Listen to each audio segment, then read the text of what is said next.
Hey Reject Nation, happy Sunday to all of you guys. Over at our Patreon, one of the reward tiers that we have, whatever video you request, we must definitely do. Rosa Parra, one of our longtime pledges and also one of our highest patrons ever, has always requests something that is not a reaction, and we greatly appreciate that because you believe we can do more than just that. She loves it when we talk about movie news. We actually do enjoy talking about movie news. Yeah. We're gonna talk about some movie news of the week for y'all. Got some Infinity War stuff here, and then a couple of other things that are not Infinity War. Huzzah! But anyway, let's get to the top stories of the week. Guys, everyone is apparently surprised by Avengers Infinity War's pre-sales beating out any pre-sale record set for superhero films. Who would have thunk it? What? That the culmination of all MCU films would...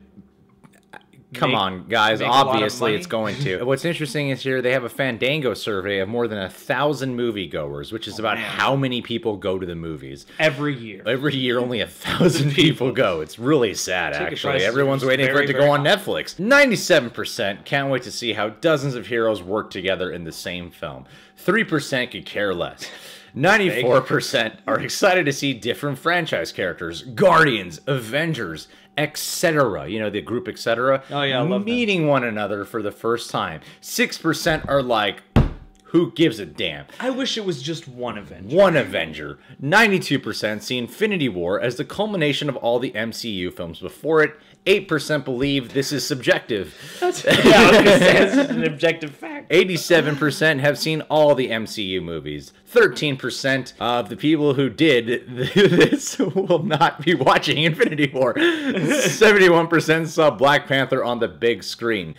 29% are racist. 60% claim Black Panther made them even more excited to see Avengers Infinity War. This is probably the only percentage one that I actually think is interesting. When the Infinity War trailer came out, before Black Panther even released in the theaters, they showed that there was going to be a fight in Wakanda when everyone was like, isn't Wakanda like a hidden place? You know? Yeah. But everyone's here right now. But the way Black Panther ends, it opens up the door, teasing in a way like, if you remember the trailer, it's like, oh yeah, now it makes sense why we have this big fight going on in Infinity War. The timing. It's perfect timing. It's perfect timing. And with the record sales that Black Panther has hit, 60% feel more excited now for Infinity War. That's cool. I'm glad people are going to show up for more than just Tony Stark and Spider-Man. They're going to be going for the BP, man. Hey, that's heartening, man. A lot of people seem very excited that T'Challa is in this. And, you know, that line in the trailer I hear people quoting all the time. Get this man a shield. Yeah. Somebody get this man a shield.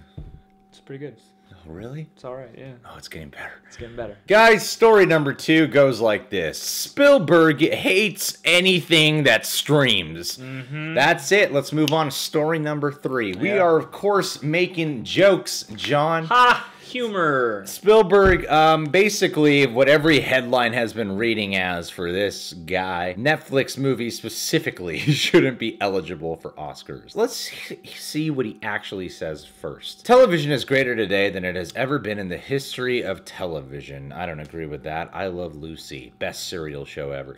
There's been writing, better directing, better performances, and better stories being told. However, the director went on to say that even though television is a thriving medium, it poses a clear and present danger to film goers.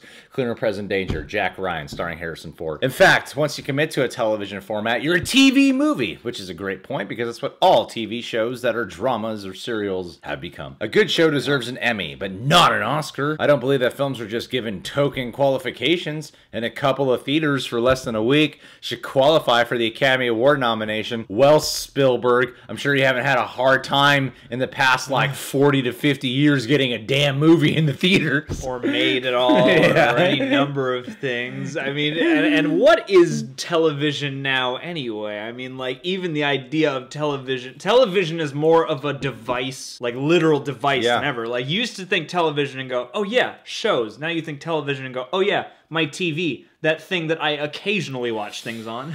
I'm wondering how many directors who are like above the age of let's say 45 and up, agree with this statement, you know, because nowadays everyone knows that to get a movie in the theaters and to get recognition is harder than it's ever been. And that's where the idea of independent filmmaking and movies made for TV, platforms like Netflix, like Amazon, like Hulu, have been able to bring like good quality movie making. Well, Netflix, I think I missed the mark a lot, but they also get some great, they also do some great films though. Yeah. Was Spielberg just sitting there in the Oscars when Mudbound was nominated going, such bullshit. Gosh, what the hell is this being nominated for, you know? Yeah, well, and also, I mean, like, what do the Oscars really mean? Like, yeah, come Oscars on, don't man. mean Like, shit. I feel like if we want to get down to brass tacks, it's a movie. It's a contained story within 2 hours. It doesn't matter where you exist. Like, yeah, technically, just because it wasn't in the theaters. You got to screen it in a theater on a couple screens, and sure, there are things to argue about within that. I just don't think they're that important to the actual debate. If it's a Lifetime movie or like a TNT movie or something like that, I guess maybe there's an argument, a distinction there. But like Netflix, a place that you know for movies before you knew it for TV shows, if they release a movie on there, and they've even talked about, I don't know what the legitimacy of this is, but like having their own theater for stuff they acquire, or even looking at a movie like Okja or something like that, I feel like that's a movie. Or it's not a TV show. I'm hearing about Scorsese's biopic Irishman with like the greats, the Italian actors all coming together. That sounds like something that could be Oscar worthy. Because Netflix isn't TV. Like, it's just a video store. That's bottom line, Spielberg,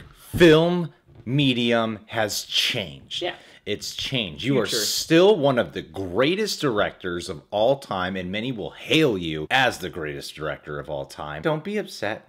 It's okay, Spielberg. I do feel him though. Like I want the theatrical experience to be there. And yeah, because I would love to see The Irishman in the theaters. Yeah, right. Like I feel you in a sense. Like I get that the exhibition in the large format is important. Yeah. I value that, but I don't understand why we're like, these Netflix movies shouldn't get Oscars. I'm like, well, who cares? Who cares? It's fine. Give it a like. You're not giving Ready Player One a chance. Yeah, no, I know. That shit on Netflix. I know he's not actually as whiny. He's just stating an opinion. I'm sure he was measured. Guys, James Gunn has apparently seen Infinity War, and he has tweeted that it is the worst Marvel movie to have ever come out. This comes as a shock to everyone, John. Yeah, I like that the headline is "You'll never believe what he said," and then this is exactly what I thought he was going to say. Avengers Infinity War. Yeah, like Marvel would be cool with him being like, guys, skip Infinity War. I got some serious notes for the Russo brothers. Not what I would have done. Avengers Infinity War is incredible. Wow. And that's all I'll say for the time being. Hashtag event. Yeah, you know the hashtag. I tried water. Hashtag it was wet. Yeah. People are loving James Gunn's confirmation of this. And to me, I think there's some credibility to be said in certain retrospect, because James Gunn does not go out of his way for every Marvel film to say if he loves it or not. And if he does love it, he'll put it out there. So there's some credibility to his name. And he's not shy of opening up his criticism. I know Marvel will probably limit him on what he can criticize, you know, with the MCU. Yeah. Only positive feedback before release day. Yeah, I mean, yeah, you even tell people, even tell people in private screenings you can only say positive things most of the time before you actually go out there and give a full review. The embargo is for harder opinions. Yeah, but this is no surprise at all. People are apparently like, oh, thank God, but of course he's gonna say that. Of course he's gonna. I'm sure every director of all the MCU films is gonna go out there and say that. Yeah, well, and I mean, in my mind, I do entertain that thought of like, well, yeah, you're Marvel too. This doesn't really mean that much to me. Like, I like James Gunn generally. I think he usually speaks his mind in a way that's all right. James Gunn doesn't seem like a biased guy, but you got to take this with a little bit of a grain of salt, I think. Yeah, I agree. It's gonna suck, guys. And clearly we feel that Gunn's way. Gonna jinx it. Yeah. Sony Pictures is gearing up for its Men in Black reboot thingy that they're doing, which is, we all want that. And it's being directed by F. Gary Gray, who has done films like Law Abiding Citizen, Straight Outta Compton, The Italian Job. The Italian Job. Be Cool. Be Cool. Classic. Classic, way better than Get Shorty. Fate of the Furious. Fate of the Furious. Best of the series. Best in the series. This guy's a great director. Yeah. Hey, you can make an entertaining action comedy, all right? Friday. He's got all the things you need. And apparently, here's who they're looking to cast for this. And I think this casting decision is a good halfway point where everyone's dream casting ideas have come from. Because you could just go with white guy and a black guy again, you know? Or you could go the all-female route and piss off the world. You know? But they're meeting a good medium here, I think. And the casting choice actually makes sense to me. Hearing who they have in mind, I think to myself, that sounds like it could be really entertaining, actually. They're thinking of going with Chris Hemsworth and Tessa Thompson. Chris Hemsworth, who you know from that war movie that came out this year that everyone saw in January. And Tessa Thompson, who starred in the hit blockbuster overseas, Annihilation. No, it's not a real movie. It's on Netflix. It's on Netflix. This is overseas. Emmys. Emmys. Chris Hemsworth, Tessa Thompson. They had great chemistry in Thor Ragnarok. Yeah. They were both really funny, really cool. They can both play tough characters. And yeah, exactly. They both can run the gamut. I think they're a perfect casting choice for a reboot because you can't just redo old white guy and young hotshot black guy Will Smith. You got to do a completely different casting choice, and you got to find that right medium.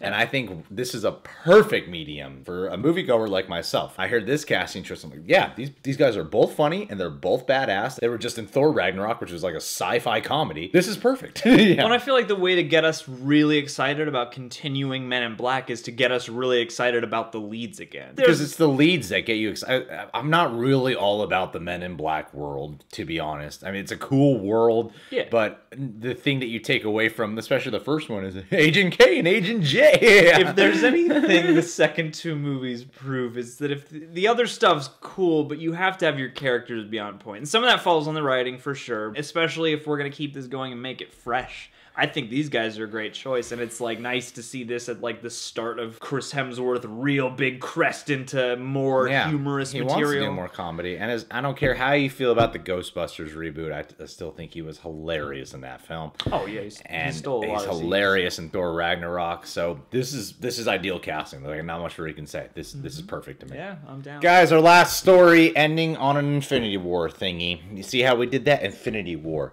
Spielberg. Infinity War. Men in Black. But it's still kind of Avenger-y because it's Chris Hemsworth. It's a Big Mac. It's just 3 pieces of Infinity bread with a couple other things in the middle. Chris Evans is reportedly going out there saying once more that he is not going to be Captain America anymore. The Times profile goes on to say, for now, he has no plans to return to the franchise. Here's what he said. You want to get off the train before they push you off. He's quoting Snowpiercer. Marketing. One of his many films that people did not see too. So people liked it. But though. people like it. People like Chris Evans movies that don't make money. Yeah. One thing's for sure. He's gonna not die in Infinity War because he says here too that he has planned reshoots in the fall for the 4th installment. It's gonna suck! Reshoots! It's gonna suck! I would love it if he did die in Infinity War and then in the 4th movie he just comes back as a bunch more of those little PSAs from Spider-Man. This kind of makes me wonder, like, what if they're just having people lie? They like in the interviews, like what if they are, so they can mislead all the fan theories and whatnot. So like, this makes you go, oh well, he's definitely not going to die in Infinity War then. It's definitely going to be Iron Man. Or maybe it's neither. Maybe they'll do all this teasing, and then at the end of the 4th movie, they'll reveal, we signed these guys for 10 more years. Well, it kind of makes sense with the trajectory of how the MCU movies have been going, and the fan theory doesn't seem far off that he would die, and then Bucky would take up the mantle in terms of how the comic books line up, and we've been learning to like Bucky a lot more lately. This all makes sense for him to leave. Out of all the actors who have been signed on to MCU world, Chris Evans has seemed like the one who just kind of wants out, you know? Well, yeah, and I've heard the talk that he wants to go and direct more and things like that. Yeah. I'm sure he would like to get some different kind of acting roles again. Because the guy's a super talented actor, man. He's the only good thing in Fantastic Four. Yeah. Oh, yeah. He's done a lot of other dramas, too. He was even in that Iceman movie with Michael Shannon, and he had a really good role in that, too. This guy's a great actor, and he has a lot more range than buff white dude. Yeah, all-American guy. Yeah, he could do drama, and he could do comedy as well. And Cap is honestly, he's a great, like, central character, but he's not the most interesting character. And for someone with the caliber of talent that Chris Evans has, you could see why he would want to leave. He's kind of been vocal about wanting to get out. Even when he signed on to do Captain America, he was like, I'm pretty skeptical about being a part of this. From the very beginning, he's been that way. So it doesn't shock me at all if he wants to go. I'm sure there's a bummer for some people, but I think in some ways this could be an exciting turn for the franchise too. I like him as Captain America, and I generally like that franchise kind of toward the top of their various franchises for a number of reasons. But I kind of would like to see him move on to some juicier roles, some different kinds of things. It gives also a certain sense of stakes that not everyone's going to be around forever. It gives it a finality, and I think that's appropriate. He's able to leave his mark and move on and pass the torch to somebody else. And Cap, I mean, where we left him off, it seems like he's not really identifying with the world. Yeah, he's on his own. He's going to die as the oldest virgin in the world. That's the real issue. That's the real issue. I want that to be his last line. I'm gonna die a virgin. Real American who never got married. God's way. Yeah, he's married to Lady Liberty. All right. Well, guys, those are the top stories of the week. Rosa Parra, my dear, I know you just got back from Boston. Shove it off to Boston. Whoa! You were out there for a convention to take your daughter, your beautiful daughter, Cassandra, to some stuff that you could care less about. But I know that you were there because you're a great mom, and that's the kind of world that we need to live in. A world of great mothers. None of this abusive shit needs to stop, man. All you abusive mothers who watch this channel, you need to be more like Rosa Parra. Stop abusing and take your kids to conventions you don't want to go to. Sacrifices for the ones you look up the next Teen Titans Go one and check it out. And Rosa, we love you, my dear, and I ordered you a gift, but I don't think it's been shipped here, so I think we're just gonna send you something smaller but nicer because we love you. Guys, you can subscribe to The Real Rejects. It's a YouTube channel, and you can click the YouTube notification bell here, just like you have for a bunch of other channels that you ignore. Check us out on Patreon. We do weekly Q&As. We take a question from a patron and do a full video response to it. We don't just breeze through your questions. We make a 2-hour film film based on it, only on Patreon. And we can't get nominated for Oscars, but we can get nominated for Emmy. And full-length TV show reactions over there as well. A lot of good stuff. Would love to have you. Happy Sunday. Appreciate God. And spend time with your family like I do once in a while. Take care, guys.